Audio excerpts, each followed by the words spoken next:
Ladies and gentlemen, as is the reality in the Middle East, absolute chaos is breaking out. Edan Alexander, hostage, American hostage, the last American hostage in Gaza, has finally been negotiated by the Trump Middle East envoy for release today. So he's actually being released. He's on his way home right now. Plus, we've got potential relations between America and Israel reaching an all time low. I want to clarify this is not me taking any political stance on Trump, on the administration right now. I'm still very much watching the situation, trying to understand exactly what's going on, whether these are negotiating tactics or what they be. But there is some crazy stuff breaking out. What's up, everyone? My name is Tall, the Traveling Clad, your favorite Zionist Prince, white colonizer. Let's get right into it. So first of all, I'm going to give you guys a little bit more of a divisive analysis here.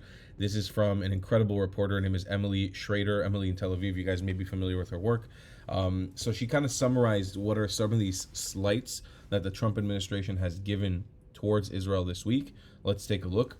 And I think just before I read this, it's important to clarify that I think many Israelis and many Jews fall into this pool of blindly believing everything in the Trump administration.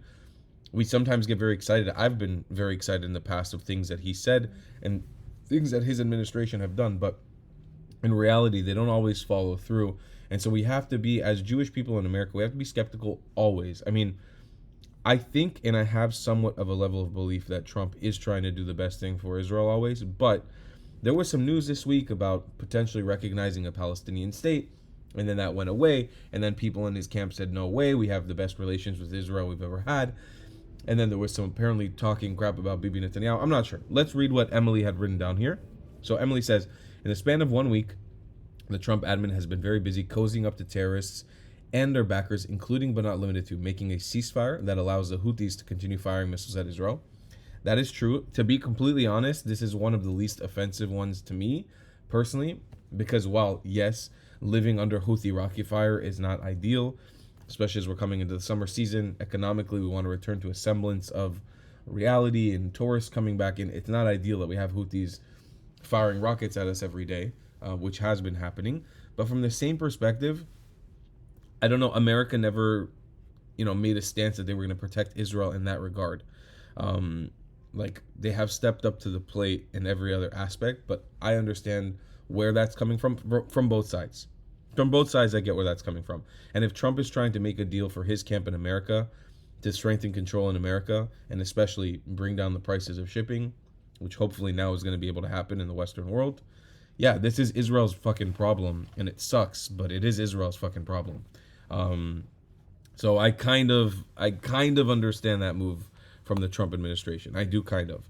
I don't really feel it as much as abandonment as I do as just like, this is America trying to do something for America so that American citizens don't keep saying that Trump is just working for Israel, which is kind of what's been happening. 2, engaging in negotiations with the Islamic regime in Iran without addressing a comprehensive deal that pertains to the IRGC and ballistic missile production. I've tried legitimately understanding what the hell is going on with the negotiations with Iran. And I watch a lot of analysis on the war and on the Middle East. I don't think anybody has a good picture of what's going on, but it's not looking good. I have to be honest with you. It does look like the U.S. has capitulated many, many times, and it just looks like Trump's base in America does not give a fuck about Iran. They don't care about the threats coming out of the IRGC. They don't care about the IRGC directly threatening American lives and continuously propagating the idea of wanting to bring down the Western civilization in America. And at the end of the day, if Trump's base doesn't want it, Trump's not a dictator, as much as they like to say. He's going to follow what his base wants. And it sadly looks like the Iran deal, we may be looking at some sort of terrible JCPOA part 2. I'm not sure. It's not looking good with the Iran deal. Again, I want to put faith in this team that they know what they're doing, but it's not looking very good. 3, blaming Israel for not being willing to end the war when Hamas has rejected countless offers and continues to torture hostages. I do believe that there was some sort of exchange about Bibi Netanyahu not being willing to negotiate. We've seen this before, by the way. Right at the end of Bibi's or of Trump's first term, Bibi Netanyahu, I believe, congratulated Joe Biden on winning the victory, because obviously every Israeli prime minister kind of needs to cozy up to the incoming presidential figure in the U.S. And we did see this very negative exchange between Trump and Bibi. There was some shit talking. There was some bad stuff exchanged. Also, that being said, Bibi is Bibi, and I don't believe any president of recent has liked Bibi Netanyahu. Not Obama, not Trump, not Biden. They've all had issues with him because he's a problematic person. And again, while I can appreciate many elements of his prime ministership and the way he's led the country, there's also a lot of things about him that are not very good. And yeah, I could see how a U.S. president and I've heard a lot of things from the inside about how the U.S. How the Israeli administration conducts himself in America, and it's also not been 100% kosher. So again, while I'm not justifying, I don't think that any relations between America and the U.S. and Israel, should be faltering right now, especially not right now. I understand elements of where it's coming from. Number 4 is flirting with Qatar and accepting a $400 million bribe, a gift from an Islamist terrorist state that sponsors Hamas in the form of I think it was like a 787 plane from Qatar Airways that Qatar wants to gift to Trump. There's no excuse for this one. It's ridiculous. Qatar is the enemy of the United States of America. Qatar has been funding anti-American propaganda on college campuses. There's no excuse for that, unless, again, Trump has some sort of plan behind it that's going to lead to something bigger that he's going to be able to do against them. Like, there's justification to it if this is a chess piece and it's not just Trump accepting a gift because he wants a gift. Not looking good. Number 5, dropping the demand for Hamas to be removed from power and disarmed in Gaza without consulting Israel. Also not very good. I understand the massive need for negotiation right now, but definitely not a good one. We do not want Hamas in power. Nobody in the Middle East wants Hamas in power. It's a very, very bad idea. Number 6, floating the idea of bringing Edan Alexander to Qatar to meet with the very Islamist regime that sponsored his captivity under Hamas. I don't know what's up and what's down. We're about to get into the segment of the show where we look at Edan Alexander and his release, but apparently the Trump envoy has been negotiating this idea of bringing the hostage that was just held in Gaza for over a year to Qatar to meet with the Qatari leadership. And you got to imagine this is going to be some sort of propaganda thing. Not a good look. Got to be honest with you. The Qataris sponsored Hamas alongside Iran and alongside Egypt. Not a good look, in my opinion, at all. So I'm definitely, with number 6, I'm on it. Not looking good. Number 7, pitting hostage families against their own country by intentionally leaking criticism of Israel to the media to play political games to make stupid irresponsible deals. Another Witkoff feat. I'm not even really sure about that last one. I've heard some murmurings of something like this week, but I wasn't sure what's real and what's not. I trust Emily because her reporting is very, very thorough. So if she says it happened, I believe that it did happen. But yeah, I don't really know much detail on that specific case. So we're getting live updates right now from Edan Alexander's camp and what's going on with the hostages. Is live updates coming in from 9 minutes ago. Mother of hostage Edan Alexander making way to Gaza border ahead of son's planned release. You can see people here in Hostage Square in Tel Aviv advocating for the last American hostage in Gaza. So here we go. So this is where we're getting into some crazy territory here, but let's just get real quick an update on Edan Alexander. I believe the last we heard from him, he was already on a plane or on a helicopter. Sorry, no, this is his mother. Yad Alexander, mother of Edan. We cannot rest until 58 hostages left behind come home. This was from about an hour ago. Israeli official, dramatic window open for Witkoff deal with Trump in the region. An Israeli official tells Channel 12 News that the arrival of U.S. President Donald Trump in the Middle East and impending release of Israeli-American hostage Edan Alexander create a dramatic window of opportunity to advance a hostage deal, based on the framework led by U.S. Special Envoy Steve Witkoff and backed by Egypt. The unnamed official says Israel is really ready to send a negotiating team if and when we determine that the conditions are ripe, adding that we hope Hamas seizes what may be its last chance to reach an agreement. Conflicting reports indicate that Israel may send a team to Cairo as early as today. And if you guys remember, I told you about this about a week ago. I told you Israel is planning this military offensive called Gideon's Chariot, which, to be fair, also seemed like it was so rash and so forceful that it may have actually risked the lives of the hostages that are still in Gaza. It may have actually put the lives of hostages in Gaza at risk at the behest of trying to dismantle all of what's left in Gaza. People look at the pictures of Gaza right now and think it's all destroyed. A lot of it is destroyed, but there's still buildings standing. There's still communities. There's still markets. There's still shopping centers open. People are still shopping and buying and charging their phones and making propagandist content. Put that on the side for a moment. Gaza's still somewhat functioning. What Israel threatened was to completely dismantle everything left in Gaza. So you are seeing Hamas coming close to this idea of, hey, maybe we don't want to lose everything. Let's see here.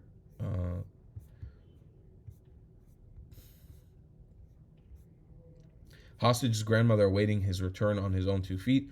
Edan Alexander's grandmother, Valda Ben Baruch, tells Channel 12 News all she wants is her grandson to come home healthy in one piece and on his own 2 feet. I'm waiting for our family to be whole again. She's adding she hopes every hostage family will soon feel the same joy in anticipation for her grandson's return. Here's Lieberman's laments unprecedented low in Israel-U.S. relations. So this is what I was talking about earlier.